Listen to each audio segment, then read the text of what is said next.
Hi, this is Ike from Groovy Entertainment. Today we got another book on tape to play for you. Today, book is Curious George Gets a Medal from 1957. So let's get started.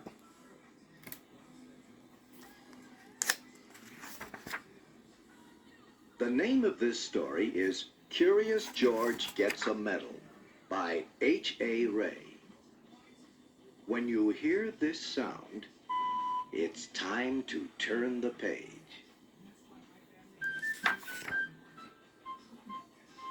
This is George. He lived with his friend, the man with the yellow hat. He was a good little monkey, but he was always curious. George was alone this morning looking at a picture book when the doorbell rang. It was the mailman. "Here's a letter for you," he said. "Put it on your friend's desk. He'll read it to you when he comes home."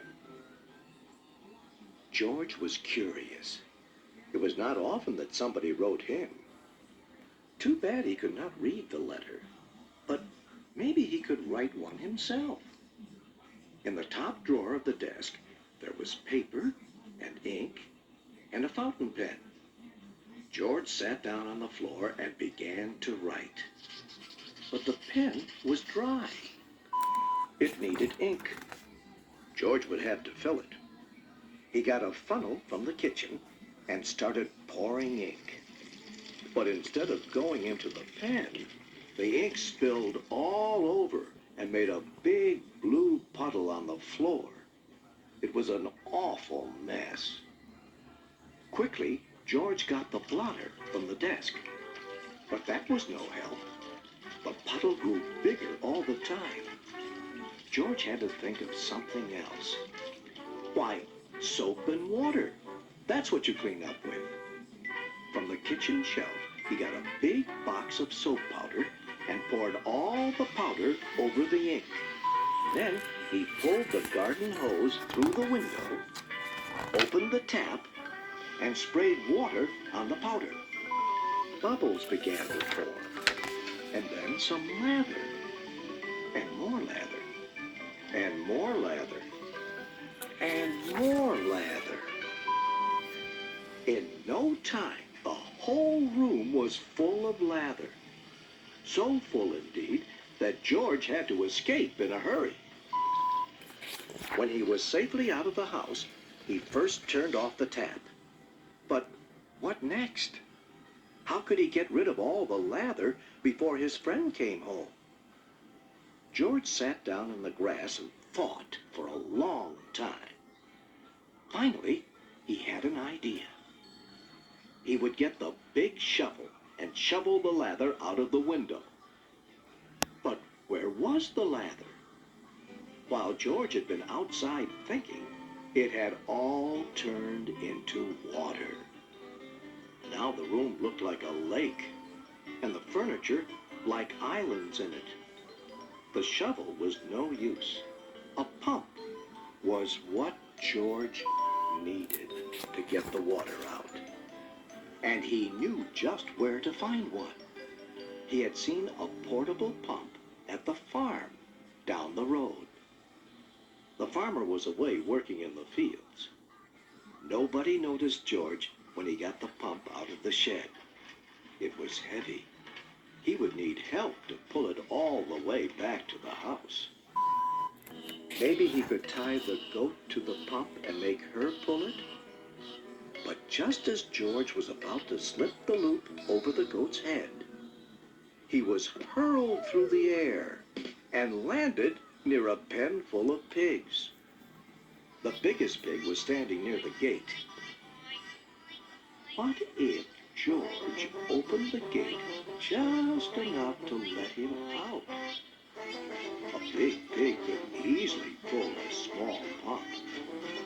Carefully, George lifted the latch, and before he knew it, all the pigs had burst out of the pen, grunting and squealing and trying to get away as fast as they could. George was delighted. He had never seen anything like it. For the moment, all his troubles were forgotten. But now the pigs were all gone, and not a single one was left to help him with the pump. Luckily, there were cows grazing nearby. Cows were gentle and strong. It would mean nothing to a cow to pull the pump for him. This time, George was right. The cow did not mind being tied to the pump. She even let him climb on her back. And off they went. George was glad. Now he would soon be home, pump out the room, and everything would be all right.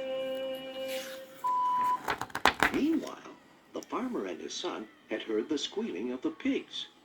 They rushed home from the fields and now had their hands full catching all the pigs.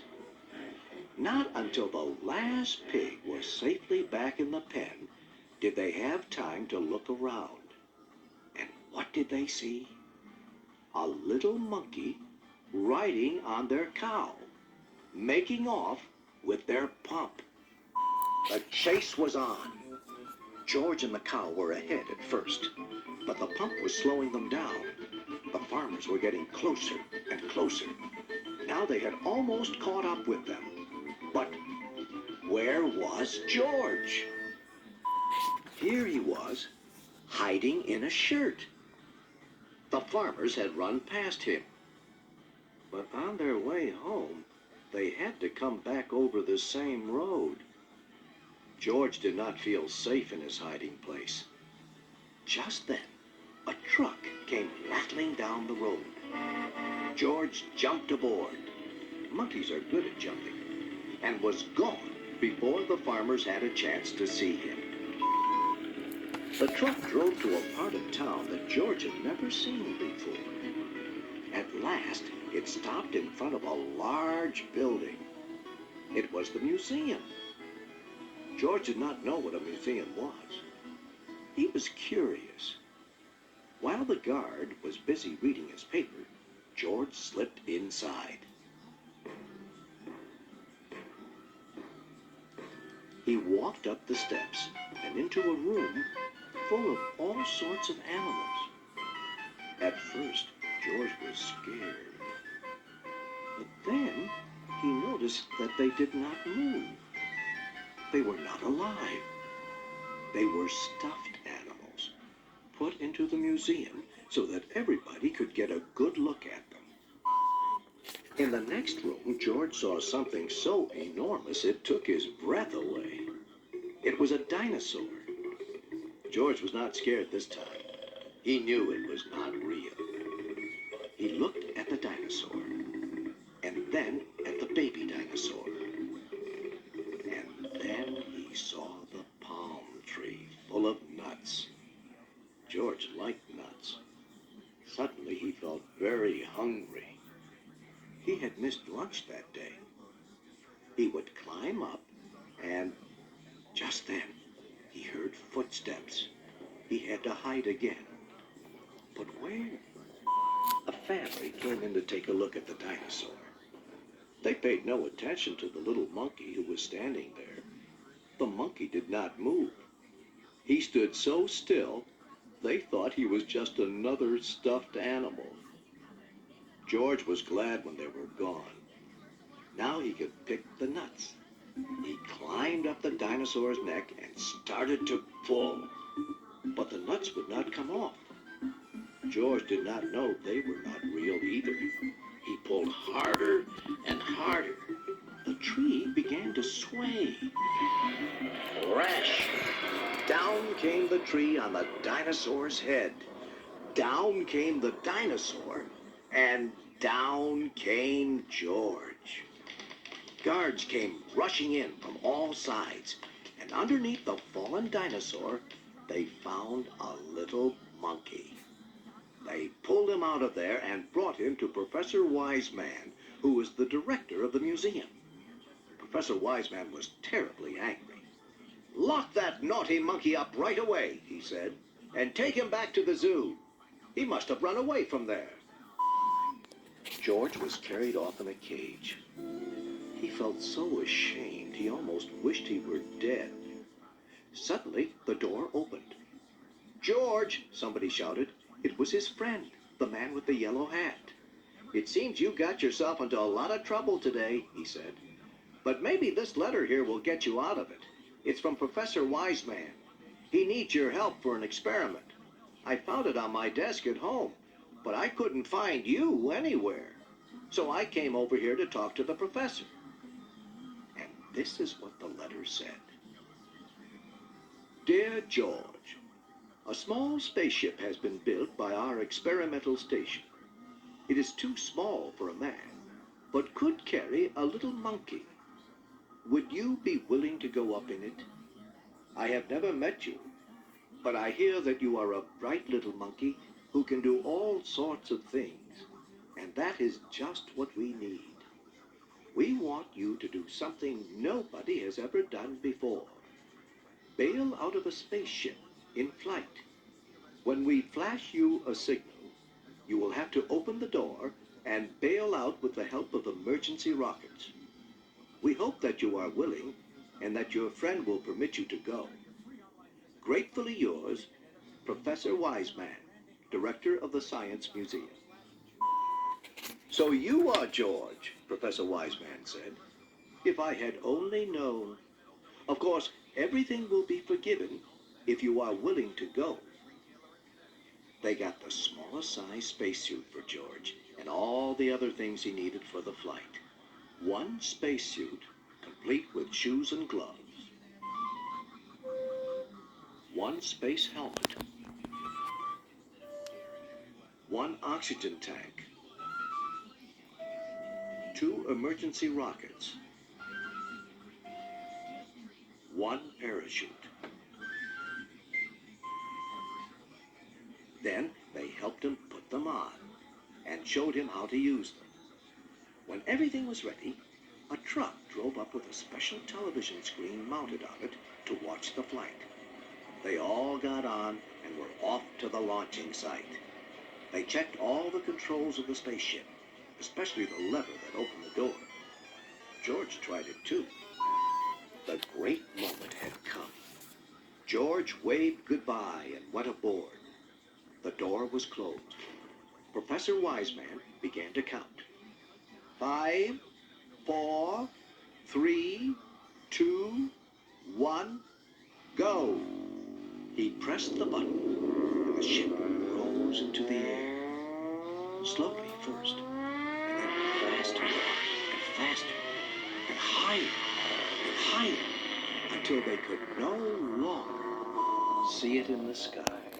But on the screen, they saw George clearly all the time. Now the moment had come for George to bail out. Professor Wiseman flashed the signal. They watched the screen. George did not move. Why didn't he pull the lever? In a few seconds it would be too late. The ship would be lost in outer space, with George in it. They waited anxiously. At last, George began to move. Slowly, as if in a daze, he was groping for the lever. Would he reach it in time? There, he had grabbed it. The door opened. Hurrah! George was on his way. Out of the blue, an open parachute came floating down to Earth. The truck raced over to the spot where George would land. What a welcome for George. Professor Wiseman hung a big golden medal around his neck. Because, he said, you are the first living being to come back to Earth from a space flight. And on the medal it said, to George, the first space monkey.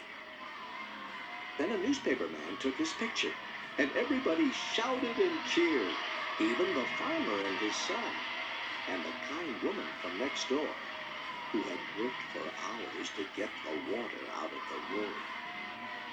I'm proud of you, George, said the man with the yellow hat. I guess the whole world is proud of you today. It was the happiest day in George's life.